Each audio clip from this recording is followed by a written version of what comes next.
الحميد.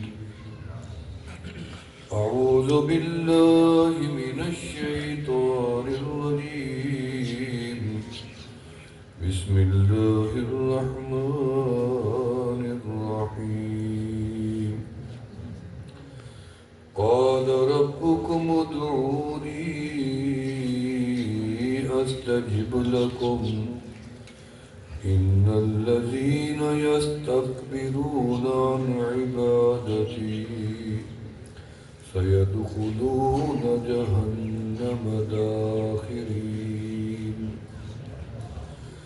قال النبي صلى الله عليه وسلم الدعاء مخ العبادة. صدق الله العلي العظيم وصدق رسوله النبي الكريم ونحن على ذلك لمن الشاهدين والشاكرين والحمد لله رب العالمين. خدا بند عالی تیرے دردا سوالی کوئی نہیں خالی. خدا بندہ تو ہے ستار غفار. میں ہاں بندہ سر افکندہ شرمسار. گناہ ملے جگر ہم لکھ ہزاراں مگر رحمت تیری ہے بے شمار. نہ دنیا سے نہ دولت سے نہ گھر آباد کرنے سے تسلی دل کو ہوتی ہے اللہ کو یاد کرنے سے.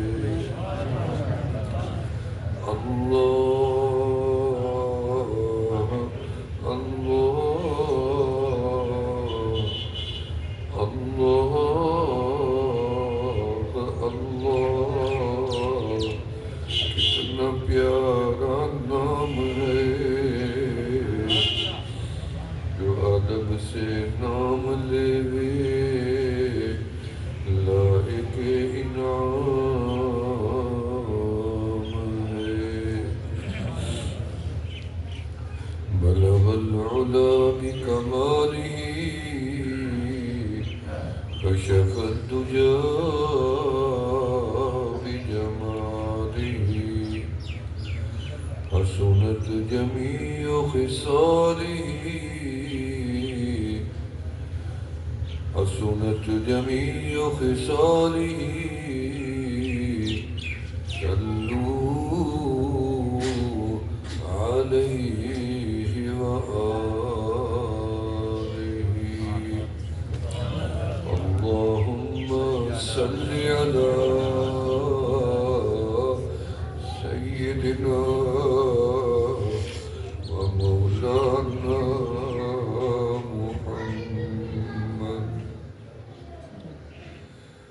محمد النبي الأمي صاحب الجود والكرم معدن العلم والحكم وعلى آله وأصحابه وبارك وسلم. دعا کا معنی ہے مانگنا.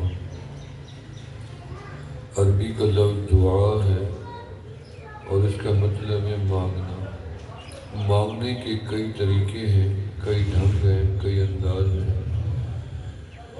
کسی سے مدد مانگنی ہو طریقہ اور ہے، کسی سے سواری مانگنی ہو طریقہ اور ہے، کسی سے قرض مانگنا ہو وہ طریقہ اور ہے، حتیٰ کہ کسی سے رشتہ بھی مانگنا ہو تو وہ طریقہ اور ہے۔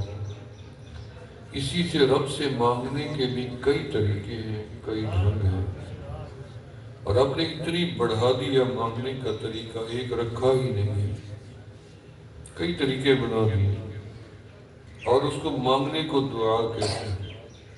کہ آپ یہ نہ کہو کہ مانگنے کی رب نے شرط لگائی تھی کہ پہلے پاک بدن ہو، پہلے وضو ہو، پہلے نماز ہو، یا تلاوت ہو، یا روزہ ہو، یا صدقہ ہو۔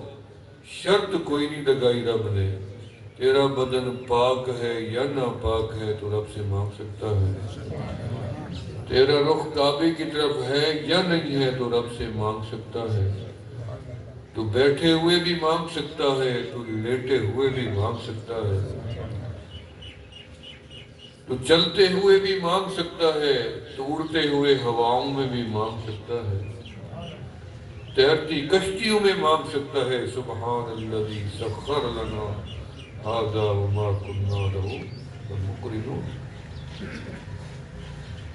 فرمایا کہ میرا بندہ تو ہر طرح سے مانگ سکتا ہے،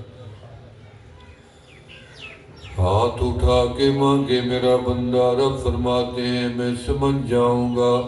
ایک ہاتھ دیکھا دنیا کے آگے، سمجھ جاتے ہیں مولا سے نہیں مانگتا، یہ بندوں کے آگے پھرتا ہے، لیکن جب دونوں ہاتھ نظر آ جاتے ہیں پھر میں بھی سمجھ جاتا ہوں یہ بندہ مالک سے مانگ رہا ہے۔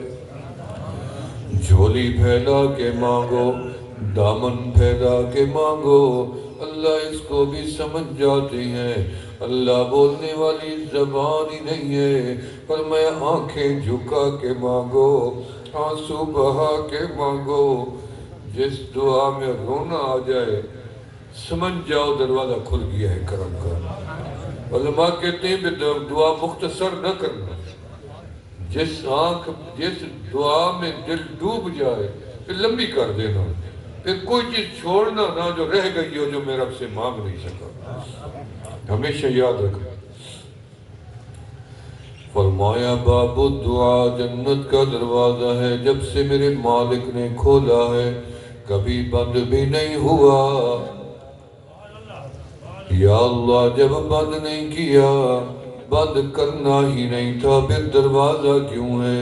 مسجد کا دروازہ لگایا تاکہ بند کرنا پڑتا ہے، گھر کا دروازہ، دفتر کا دروازہ، حتیٰ کہ کعبے کا دروازہ بند بھی ہوتا ہے، جب چاہے کھل بھی جاتا ہے، لیکن میرے مالک نے یہ وہ دروازہ بنایا۔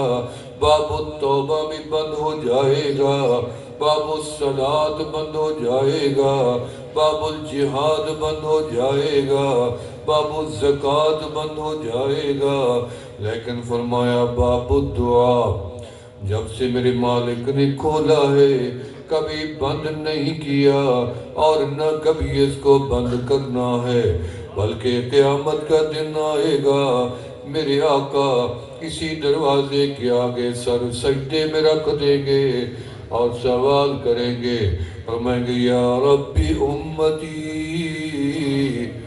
یا ربی امتی، یا ربی امتی۔ اللہ فرمائیں گے حبیبی رحمتی رحمتی رحمتی، سل تعطا ارفع راسک یا حبیبی یا محمد۔ اللہ فرمائیں گے ارفع راسک یا حبیبی، سر اٹھا لے سجدے سے، سل تعطا اشفع، یعنی سوال اب بھی اسی سے، قیامت کے دن بھی اسی سے۔ میں نے سوچا میرے مالک آپ یہ تو بتائیں کہ آپ کے اس عظیم دروازے پہ سب سے پہلی صدا کس نے لگائی، کس نے کنڈا کھٹکایا؟ فرمایا پہلا انسان میرے آدم نے صدا لگائی، ہم نے ان کو بتایا آدم ایسے مانگنا ہے، فرمایا ربنا ظلمنا انفسنا وإن لم تغفر لنا وترحمنا لنكونن من الخاسرین۔ پہلی دعا مانگی، میرے رب نے قبول بھی فرما لی، پھر وعدہ فرما لیا قال ربکم ادعونی استجب لکم۔ رب نے یہ تو قید فرما دیا کہ مانگنا تمہارا کام ہے، سننا عطا کرنا ہمارا کام ہے۔ ہم تو اپنی مجبوری میں مانگتے ہیں، مجبوری نہ پڑے تو لوگ رب سے مانگیں گے بھی نہیں، مجبوری ہوتی ہے نا۔ بندوں کے آگے جاتے ہو کہتے ہو مانگنے نہ آتا، لیکن کیا کروں مجبوری تھی آنا پڑ گیا۔ عزت نفس تو کہتی تھی نہ مانگو، لیکن کیا کروں مجبوری تھی تیرے در پہ چل کے آنا پڑا۔ بندہ دکھی ہوتا ہے، پھر جب کوئی در نظر نہیں آتا پھر ایک اللہ کا در نظر آتا ہے۔ ہمیں تو کوئی اور در نظر نہیں آتا دنیا میں اپنی بات کروں، مجھے رب جیسا کوئی سہارا دنیا میں نظر ہی نہیں آتا۔ یہ دنیا کے جھوٹے سہارے ہیں، عارضی سہارے ہیں، یہ عارضی مددگار ہے۔ وہ معین و مددگار ہے تو ابدی ہے، میرا مالک۔ دنیا ہمدردی کرتی ہے مطلب کے پیچھے، مطلب ہوتا ہے چلو آج کچھ کر دیں کل کو فائدہ اٹھا لیں گے، ایسے کرتے ہو نا، ووٹ دے دیں کل کو کوئی نالی ہی بنوا لیں گے، کچھ مدد کر دی پھر اگلی مدد کی امید رکھ لی کہ سے یہ لے لیں گے۔ لیکن رب ذوالجلال کے آگے ہمیں امید یہی لگی ہوئی ہے کہ ہم نے اللہ کے آگے آگے دامن پھیلانا ہے۔ تمہیں ضرورت ہو تب بھی مانگو، ضرورت نہیں ہے تب بھی مانگو۔ لوگوں کے آگے امیر آدمی چلا جائے اور مانگنے لگ جائے تانا ملے گا، تیری اتنی بڑا آدمی ہو کہ تم مانگنے آیا ہے، اللہ یہ تانا ملے گا۔ اور رب کے آگے بادشاہ بھی جھولی پھیلائے، اللہ تانا نہیں دیتے۔ ایک بادشاہ تھا علاقے میں بھٹک گیا، آواز ہی نہیں تھوڑی بتا چھوڑ، ساؤنڈ بھی اچھا کر چھوڑو۔ بادشاہ بھٹک گیا تو علاقے میں بھوک لگی پیاس لگی، ایک خیمے میں چلا گیا، کہا روٹی کھلاؤ مسافروں، پانی پلاؤ۔ انہوں نے روٹی تواضع کی، خدمت کا زمانہ ہوتا تھا۔ آج تو دو مہمان بھی آ جائیں تو پریشان ہو جاتی ہیں خواتین کہ یہ مہمان کے آنے کا وقت تھا۔ جیسے رزق کے آنے کا کوئی وقت نہیں، موت کے آنے کا بھی کوئی وقت نہیں، مہمان کے آنے کا بھی کوئی وقت نہیں ہوتا، یاد رکھنا۔ مہمان سب سے بڑی نعمت ہوتی ہے اللہ کی۔ کبھی بھی دل تنگ نہیں کرنا کہ میرے در پہ مہمان آیا کیوں ہے۔ حدیث پاک میں آتا ہے، میرے آقا علیہ السلام نے فرمایا کہ مہمان جب کسی گھر سے روانہ ہوتا ہے اس گھر کی ساری بلائیں ساتھ نکالے جاتا ہے۔ مہمان خالی نہیں آیا، وہ آپ کے گھر کی بلائیں بھی ساتھ نکال گیا۔ حدیث پاک نعمت اللہ کی بڑی نعمت ہے جس کے بعد مہمان چلا جائے۔ ضرورت ہو تب بھی مانگو، نہ ضرورت ہو تب بھی مانگو، اللہ سے مانگنے کی عادت ڈال لو۔ اللہ کبھی تانا نہیں دیتا کہ بادشاہی تیری اوقات تو بادشاہی مانگ رہا ہے، بادشاہ بناؤں گا میں، فلاں کو بناؤں گا فلاں کو نہیں، تو بھی کہہ دے اللہ مجھے بھی بادشاہی چاہیے۔ اللہ فرماتے دیکھو میرے بندے کو یقین تو ہے نا کہ اس کو بادشاہ میں بنا سکتا ہوں۔ سیدنا موسیٰ کلیم اللہ علیہ السلام نے رب ذوالجلال سے پوچھا اللہ میری کوئی ادا آپ کو پسند ہے؟ فرمایا میرا کلیم یہ کیا کہہ دیا، ہم تو نبی اس کو بناتے ہیں جس کی ہر ادا ہی ہمیں پسند ہوتی ہے۔ یہ کیا کہہ دیا کہ کوئی ادا پسند، تیری ہر ادا پسند ہے۔ کیسے؟ جب فرعون غرق ہوا نا، فرعون غرق ہو گیا بمائے قوم کے، لیکن ایک بندہ باہر نکل آیا، فرعون کے لشکر میں سے ایک بندہ زندہ سلامت۔ موسیٰ علیہ السلام کی لشکر سے نہیں، وہ تو نکل گئے سارے، پیچھے فرعون تھا، اس میں ایک بندہ زندہ نکل آیا۔ موسیٰ علیہ السلام کو اطلاع ملی ایک بندہ زندہ نکل آیا، وہ بھی فرعون کے لشکر میں۔ انہوں نے کہا دیکھو یہ ہے کون جو نکل آیا؟ پتہ چلا یہ وہ بندہ ہے جو موسیٰ علیہ السلام کی نقلیں اتارتا ہے۔ موسیٰ علیہ السلام کو بتایا گیا آپ کی نقلیں اتارتا، وہ بچ گیا۔ موسیٰ علیہ السلام کو برا لگا، اللہ سے التجا کر بیٹھے، اللہ اس کو تو پہلے ڈبونا تھا، تیرے پیغمبر کی نقلیں اتارتا تھا، جیسے ہم کہتے ہیں۔ اللہ نے کیا فرمایا؟ میرا کلیم یہ آپ کی نقلیں اتارتا تھا، اس لیے ہم نے اس کو ڈوبنے سے بچا لیا۔ میرے پیغمبر کی نقل اتارنے والا ہے، ہم نے اس کو بھی نہیں مارا۔ وہ باہر نکلا، اس نے موسیٰ علیہ السلام پہ کلمہ پڑھا۔ میرے حضرت خواجہ فرید علی قریشی رحمۃ اللہ علیہ چنی گوڑ جا رہے تھے۔ چنی گوڑ کے اندر ذمہ داروں نے سوچا پیر آ رہا ہے، سنا ہے توجہ ڈالتا ہے، نوجوان بھی اس کے ہو جاتے ہیں، بچے بھی اس کے ہو جاتے ہیں۔ انہیں کہا کوئی نٹ بلاؤ، تماشا کھیل کرو تاکہ نوجوان ادھر ہی رہے، ادھر نہ جائے پیر کے پاس۔ نٹوں نے پوچھا کہ وہ پیر کرتا کیا ہے؟ انہوں نے کہا یہ ایسے مراقبہ کرتا ہے اور توجہ کرتا ہے اور لوگوں پہ ذکر جاری ہو جاتا ہے۔ انہوں نے کہا چلو میں اسی سے شروع کرتا ہوں تماشا۔ نٹ نے کہا جو ان کا بڑا ہوگا، پتہ نہیں اس کو کیا کہتے ہیں۔ اس نے اپنے منہ کے اوپر کپڑا ڈالا، تسبیح اٹھا لی اور سارے اپنے چیلوں کو کہا تم بھی کپڑا ڈال لو اور آگے بیٹھ جاؤ، جیسے میں اللہ کی ضرب لگاؤں تم بھی لگانا۔ کھیل کا تماشا شروع کیا۔ جیسے اللہ کی ضرب لگائی، نقلی نے سب کو جذب ہو گیا، ذکر جاری ہو گیا، حقیقت جاری ہو گیا۔ اللہ اکبر۔ اور ہوش ہی نہیں رہا، گھنٹوں تک زمین پہ لیٹتے رہے، نہ بندوں کا ہوش نہ کسی چیز کا۔ اللہ کا نام قلب پہ اتر گیا۔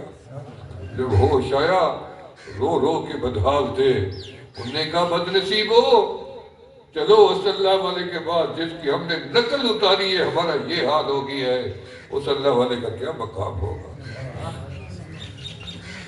بادشاہ چلا گیا علاقے کے اندر، بھٹک گیا، خیمے میں گیا، کہنے لگا بھوک لگی ہے، پیاس لگی ہے۔ تعارف نہیں کریا بادشاہ ہوں، شہر سے آیا ہوں، یہ نام ہے۔ انہیں کھانا کھلایا، پانی پلایا، تواضع کی۔ جو غریب کی مدد ہوتی ہے، غریب کا دل بڑا ہوتا ہے۔ اس نے بڑی خدمت کی۔ میری ماں بڑی غریب تھی، اللہ اکبر، کچھ بھی نہیں تھا ہماری ماں باپ کے پاس۔ 3 مہینے تک میری والدہ کے گھر میں روٹی والا، آٹے والا روٹی نہیں پک سکی ہمارے گھر میں۔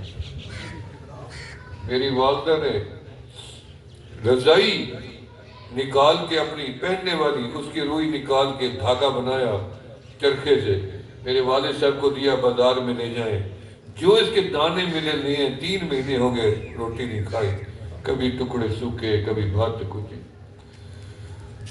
والد صاحب میرے چلے گئے شہر سلطان کے اندر، وہ 4 آنے کا دھاگا بیچا، ہندو سے کہا دانے دے دو، اس نے کہا شاہ جی بوری لے جاؤ، نہیں بوری نہیں، یہ دانے دے دو۔ 10 کلو دانے ملے، پیدل آئے، والدہ کو دیا تم چکی میں آٹا پیسو، میں 2 رکعت شکرانے کے پڑھا ہوں کہ آج گھر میں شکر ہے، آٹا روٹی کھائیں گے۔ شکرانہ تمہیں تو قدر ہی نہیں ہے رزق کی۔